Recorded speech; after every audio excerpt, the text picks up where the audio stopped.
It's officially been a month since the 50th anniversary of Walt Disney World. Because of that, we're going to talk about my thoughts on October 1st.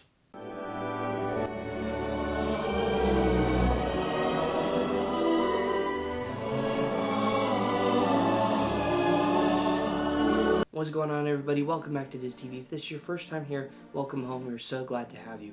And again, today we're talking about my personal thoughts of October 1st, as well as a bit of the 2nd, at Walt Disney World. Of course, if you guys didn't know, I was there for the 50th anniversary of Walt Disney World. And I gotta tell you guys, I was very excited to be a part of something very, very big at Disney, to be a part of the world's most magical celebration. Anyways, let's dive into my thoughts. The time I arrived to the time I left was a very long day. I was at the park for over 17 hours. I was there from about a little after 6 to a little after 11. It was a very long day at Magic Kingdom. But overall, it was still a fantastic day. I loved it from beginning to end. The crowds there were immense. It was one of the busiest days I have seen at the Magic Kingdom. But it was also cool because of the fact that all the people that were there were people who have been Disney World fans or Disney fans who have traveled to Disney World many times, or who lived in the area, or former cast members, all just participating on the 1st. There were crowds of people gathered on Main Street early in the morning. There were like huge lines to get into the Emporium or to get into Big Top, which had the day of souvenirs and merchandise. There was lines to get into the confectionery. There were lines to get into the Vault collection, which is like the 70s inspired merchandise. There were lines to get popcorn buckets, and food was a little bit of an issue, but we'll talk about that later. But the thing that was interesting to me when it came to all the crowds of people, as great as it was, there wasn't crowds for rides. All the rides were at least under an hour. Sometimes they were even under 40 minutes at some cases, like Splash Mountain pretty much the entire day, which normally is an hour plus wait on a regular day, was 15 minutes. Haunted Mansion was at a solid 35 that day. Space Mountain a solid 15 to 20 minutes. The wait times were super duper low, and that to me was insane. Because most people are in lines for other things. One thing that really did surprise me, other than there being like low wait times for rides, was that there was no dedication that morning. They did it the evening prior with all the press and media and all that stuff. And as cool as that is, I was really hoping that we would get something from either Josh Tomorrow or Bob Chapek or Bob Iger or even Jeff Vail, but there was none of that. You know, they just had a little Castle stage show, which I did miss, unfortunately. They're doing that every single morning for the 50th anniversary.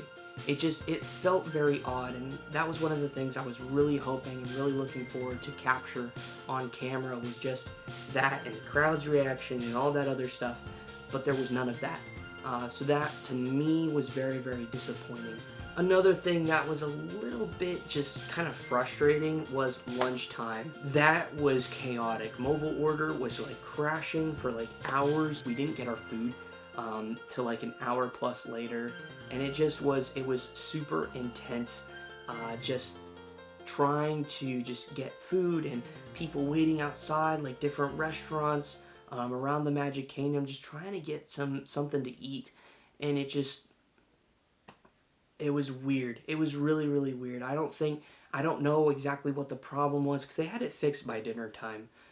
But the afternoon time where like everybody was like trying to eat, that was just super chaotic. Probably the most chaotic part of the day, because other than that, everything was like running smoothly. Now, in terms of merchandise, there was a lot of day one stuff, and a lot of it was gone by the end of the day. That didn't really matter to me too much. In fact, I completely forgot that there were day one merchandise and stuff, like stuff that said October 1st of that day, or just specific that day 50th anniversary stuff.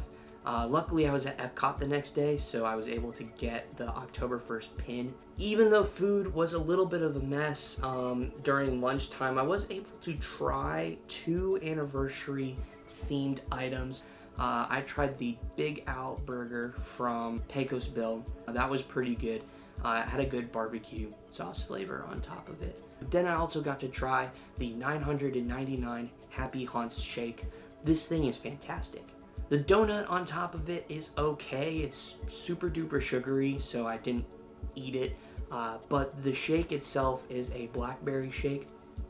It's fantastic. Seriously, I was surprised that I even would like something like that because I'm not a huge blackberry sort of person. But it was very, very good. I would definitely get it again. Of course, I will be going next year. I will get to try other things on the different menus in Magic Kingdom or outside of Magic Kingdom too, to try different 50th anniversary items. I definitely want to try the Mr. Toad brat burger and have Uncle Orville's ice cream tub thing, and maybe even try the If You Had Wings. That's over by the launch pad. Just some different items here and there for the 50th anniversary. Now let's talk about the cavalcade and characters. There was a lot of characters that were out, and cavalcades were running a good amount throughout the entire day. But I was able to capture the first ever look at the 50th anniversary cavalcade, which had Mickey, Minnie, Donald, Goofy, Pluto, Daisy, and Chip and Dale. That cavalcade was really, really cool. I was just expecting them to just have the characters on top of the normal cavalcade floats we see going by, but they actually did redecorate them and repurpose them for the 50th anniversary, and it was pretty cool. The Magic is Calling song is pretty catchy as well, but overall it's just a very cute float, and I was glad I did get to see it because it is another way to celebrate the 50th anniversary. I wish there was a parade, but I will take the cavalcade for sure. And who knows, maybe we will get a 50th anniversary parade at some point during the next 17 months. We don't know. I'm hoping for a nighttime parade. That would be awesome. But either way, I really, really loved just everything we saw. And speaking of nighttime and entertainment, let's talk about the fireworks. Now, of course, going into this, I knew it would have been super difficult for Disney to compete with Happily Ever After because, in my personal opinion, I love Happily Ever After. Happily Ever After is arguably Disney's best show that they've ever done for me. But Enchantment, there's a lot to like with this show. The songs are pretty good. Not the best. Could be some added tweaks, but for the most part, it's pretty good. The projections are much cleaner, and I would say, for the most part, better than Happily Ever After. You Are the Magic song that's a part of this show is pretty catchy. Not as catchy as Happily Ever After, but it is a good song with a lot of Disney references in it, obviously. The projections down Main Street from videos I've seen look pretty sick as well. But just, it's hard to compete with Happily Ever After. I mean, I loved Happily Ever After. The trip that happened in August, if you guys remember, that literally happened because of Happily Ever After. So, it was hard to compete with it anyway. Do I like Enchantment? Yes. Is it my favorite? By all means, no. It's not my favorite. It's hard to compete with Happily Ever After. But this show felt, granted, I grew up with Wishes, but this is just my opinion. It kind of felt a lot like Wishes to me in terms of the use of more voice than actual songs and the song choices. The one big complaint I do have with this show, there's a lot of Moana and a lot of new characters. Granted, they never explicitly stated that this show would be specifically for the 50th anniversary. They just said it would start during the 50th anniversary. So keep that in mind whenever you're going to see it. But this show it has a lot of new and a lot of repeat. A lot of Onward, a lot of Moana, a lot of Coco, which is weird because Harmonious also has a lot of Coco, but we'll get to Harmonious here in a second. again, I do like this show. I need to see it a couple more times, probably watch a couple more videos on it, but just, again, it's so hard to compete with Happily Ever After because it just, that show is so good. This is the show going forward for who knows how long, because we never know now with Disney. I do think, though, we will get a new fireworks show for the 100th. I think that's going to happen. I think it is, but I could be wrong. Not the 100th of Disney World, the 100th of the company, which that I hope is specifically for that anniversary. Then you can go back to Enchantment, that's fine, but come on, Disney, I want a specific one, because I think that would be awesome. Overall, for the actual day, October 1st, I was surprised with a lot, both good and bad. It was a very exhausting day. It was a fun day. I mean, I was fully going into it expecting, all right, I'm just going to walk around a lot. I'm going to just enjoy taking the atmosphere, taking all the excitement and the energy around me. You know, if I get on just Pirates, Haunted Mansion, and People Mover, I will be set. Not only did we get to do those, but we also got to do a lot more. We got to ride Splash Mountain and Thunder Mountain twice. Pirates actually twice.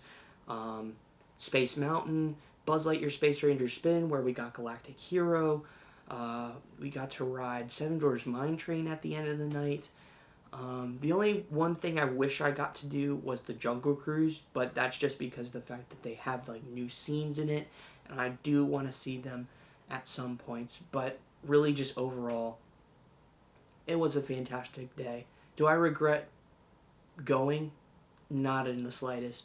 This was one of the coolest days I've ever had. Not cool as in weather cool, but one of the coolest days I've ever had at Walt Disney World and at the Magic Kingdom. Not the best day I've had at Magic Kingdom. I think the one in August of last year, 2020, was a little better just because of the amount of rides we were able to do. But man, this one was an awesome day. It really, really was. I loved it. Overall, this was a fantastic time. I loved being there for the 50th anniversary. I'm so glad I was there. Ran into so many like different YouTubers that were there. Like Michael K was there, Resort TV 1 I saw Magical News Live, got to meet Justin while I was there, which was awesome. And you know, meeting Dev the day prior was really cool. Just overall, it was great. And also, I forget her name, but shout out to you talked to me while we were both watching the Beacons of Magic at Epcot, and you recognized me, which was really cool. So thanks for that. That was awesome. I wasn't expecting that. You did make my day. But yeah, I loved being there for the 50th. So glad I was there to celebrate not only with the people around me, but with my dad and one of his friends. Both of them former cast members, and just hearing them talk about just their time working at Walt Disney World and all that was just, it was really cool. A great trip. I loved it. Yeah, loved it all. I'll leave the links to all the 50th anniversary videos down in the comments or down in the description below for you all to check out if you haven't already. If you're new to the channel, also be sure to subscribe down below there and hit the bell to be notified for more videos on Disney, Pixar, Marvel, Star Wars, the parks, and so much more. I'll see you all in the next video. Have a magical day. Goodbye.